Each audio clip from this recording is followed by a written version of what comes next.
Catherine Bernardo update and IG story ni John Vale. Yung alagang-alaga si Catherine ng kanyang glam team. Ang ganda ni Catherine, sa kanyang outfit. And very accommodating din si Catherine sa mga fans niya. Ang gamit sa autograph ni Catherine. Walang daw ng team time ballpen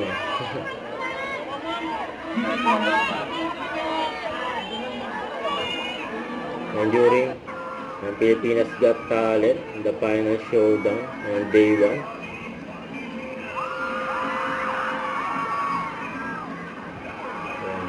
Balikat ko sana yung mga iba pang judges, gaya ni FMG, Miss Eugene Domingo at Donnie Pangilinan.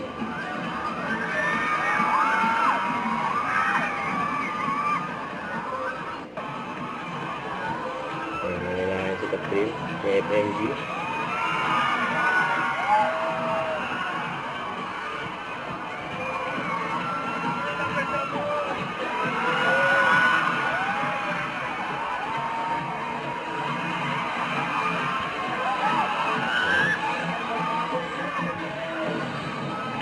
Dyan yung mga fans sa Catherine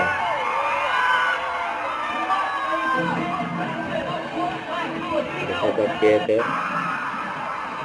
Sole Resort Entertainment Series. Ano ba mamayang ilaw ang huling showdown sa Pilipinas Got Talent.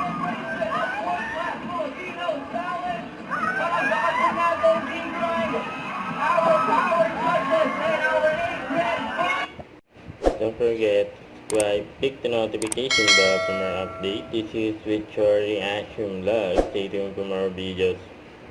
See ya.